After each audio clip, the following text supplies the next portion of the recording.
What is India West US trade war? 150% tariff. क्यों yoga guru Baba Ramdev calling this tariff terrorism? And what is GSP? Hello everybody. I hope you are doing good. Today we are going to discuss very important topic. Stick till the end क्योंकि आज हम cover करेंगे tariff के साथ जुड़ी कुछ important चीजों को and history of trade war. दोस्तों एक बार फिर यूएस ने इंडिया के ऊपर अनफेयर ट्रेड प्रैक्टिस का इल्जाम लगाया और ट्रंप का कहना है इंडिया हमसे लूट रहा है। लेकिन क्या सच में इंडिया गलत है या ये सिर्फ एक पॉलिटिकल ड्रामा है? क्या आप जानते हैं कि India and America trade war का इंपैक्ट आपकी पॉकेट पर भी पड़ सकता है? दोस्तों आज हम फैक्ट्स के साथ बात करेंगे कि इंडिया ने ये टैरिफ क्यों लगाए, इसके पीछे के रीजन और हमारी इकोनॉमी पे इसका क्या इंपैक्ट पड़ेगा एंड ये पुरानी ट्रेड पॉलिसी का हिस्सा किस तरह है। सबसे पहले दोस्तों ये समझना बहुत जरूरी है कि टैरिफ होता क्या है, टैरिफ वॉर क्या है। सिंपल भाषा में समझें तो टैरिफ वॉर का मतलब होता है जब एक कंट्री दूसरे कंट्री के इंपोर्ट्स पे ज्यादा टैक्स लगाती है और वो रिटेलिएशन में वापस से टैरिफ बढ़ा देते हैं। ये एक ट्रेड बैटल जैसा होता है। फॉर एग्जांपल 2018 एंड 19 में जब यूएस ने इंडियन स्टील और एल्यूमिनियम के ऊपर हाई टैक्स इंपोज किए जो कि 25% एंड 10% थे, तो इंडिया ने भी रिटेलिएट किया और अमेरिका के 28 प्रोडक्ट्स के ऊपर टैरिफ इंक्रीज कर दिया, जैसे आलमंड, एप्पल, पल्सेस एक्सेट्रा।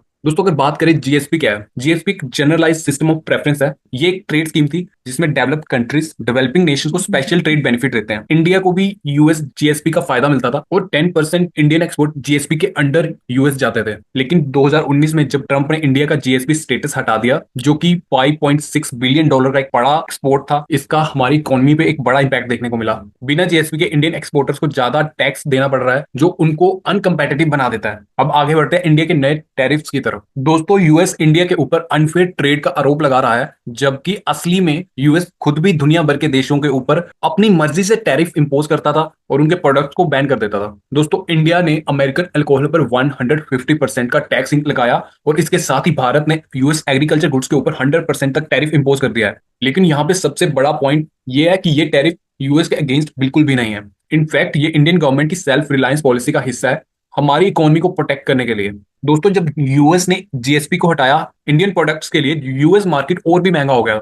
दोस्तों यूएस एक डबल स्टैंडर्ड कंट्री है, क्योंकि जब वो दूसरे देशों के ऊपर टैरिफ लगाए तो सही, लेकिन जब इंडिया अपनी इकोनॉमी को प्रोटेक्ट करने के लिए उन पे टैक्स लगाती है तो दिस इज अनफेयर। दोस्तों यूएस की हिपोक्रेसी का कोई जवाब नहीं है, क्योंकि वो अपने फायदे के अकॉर्डिंग रूल्स चेंज करती है। यूएस ट्रेड पॉलिसीज काफी शॉकिंग है। प्रेसिडेंट ट्रंप मल्टीपल कंट्रीज पे अपनी मर्जी से टैक्स इंक्रीज करते आए हैं, जैसे India, Canada, China, European union, और ट्रंप ने यूरोपियन यूनियन पर मल्टीपल ट्रेड रिस्ट्रिक्शन भी लगा दिए। एज अ रिजल्ट काफी सारे देश रिटेलिएटरी मेजर्स के साथ ट्रंप का मुकाबला कर रहे हैं। फॉर एग्जांपल जापान ने अमेरिका के राइस के ऊपर 700% तक टैरिफ लगा दिया और कनाडा ने अमेरिकन चीज और बटर के ऊपर 300% टैरिफ लगाया। हर देश अपनी इकोनॉमी को सेव करने की ट्राई कर रहा है। अब इस बात को अगर हम यूएस की हिपोक्रेसी नहीं बोल सकते तो क्या बोलेंगे? जब यूएस अपनी इकोनॉमी को बढ़ाने के लिए टैरिफ इंपोज करे तो सही, लेकिन जब इंडिया अपने फार्मर्स और इंडस्ट्री को सपोर्ट करे तो अनफेयर। ये किस तरह का लॉजिक है? और अब ट्रंप अपनी मर्जी से कुछ भी बातें बोल रहा है। फॉर एग्जांपल अब ट्रंप क्लेम कर रहा है कि इंडिया टैरिफ कम करने के लिए अग्री कर गया, लेकिन भाई सच है कि इंडिया ने ऐसा कोई भी वादा नहीं किया। इंडियन कॉमर्स सेक्रेटरी सुनील वर्तवाल ने क्लियर स्टेटमेंट दिया है, इंडिया और यूएस के बीच में ट्रेड टॉक चल रही है, लेकिन अब तक कोई कमिटमेंट नहीं दिया गया। बिना सोचे समझे टैरिफ कम करना हमारी इकोनॉमी का नुकसान करेगा और ये दोनों देशों के बीच में टैरिफ के ऊपर डिस्कशन सितंबर 2025 तक चलेगी और यहाँ पे इंडिया म्यूचुअल बेनिफिशियल डील्स पे ही काम करेगा। भारत किसी के प्रेशर में नहीं आने वाला। इंडियन गवर्नमेंट अपने फार्मर्स, इंडस्ट्री और इकोनॉमी के बेनिफिट्स के हिसाब से डिसीजन लेगी। हमारे देश की इकोनॉमी मोस्टली फार्मर्स हैं, तो we have to protect them. और यहाँ पे बाबा रामदेव भी बीच में आ गए। उन्होंने ट्रंप के रेसिप्रोकल टैरिफ्स को टैरिफ टेररिज्म तक बोल दिया।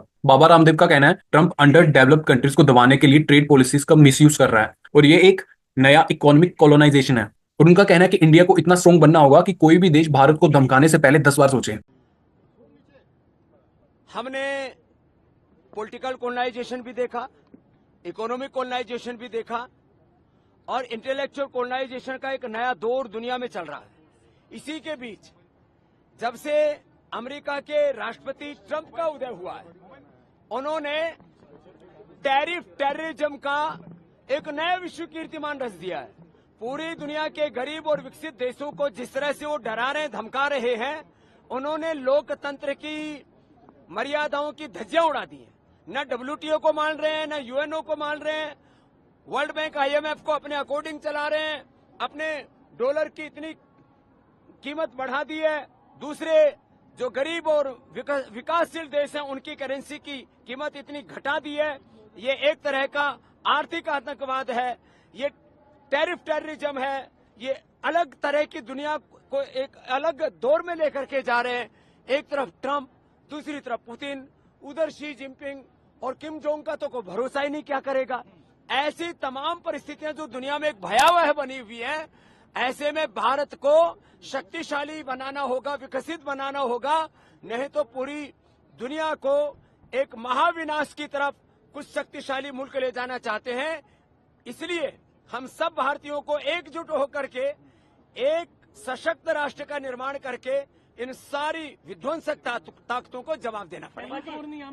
और ये बात सिर्फ बाबा रामदेव नहीं कह रहे दोस्तों, बल्कि दुनिया भर के एक्सपर्ट भी ये मानते हैं कि यूएस का ट्रेड पॉलिसी पूरी दुनिया के साथ एक खिलवाड़ है, क्योंकि ये सभी अंडर डेवलप और डेवलपिंग नेशन को इंपैक्ट करता है। तो दोस्तों, आपको क्या लगता है, क्या इंडिया को अपने टैरिफ कम करने चाहिए या फिर अपनी इकोनॉमी को प्रोटेक्ट करना चाहिए? आप क्या सोचते हो दोस्तों, कमेंट सेक्शन में बताना। ऐसी ही इंफॉर्मेटिव वीडियोस के लिए वीडियो को लाइक करो और चैनल को सब्सक्राइब कर लो, ताकि आप कोई भी इंपॉर्टेंट वीडियो मिस ना करें। मिलते हैं अगली अपडेट के साथ, तब तक के लिए जय हिंद।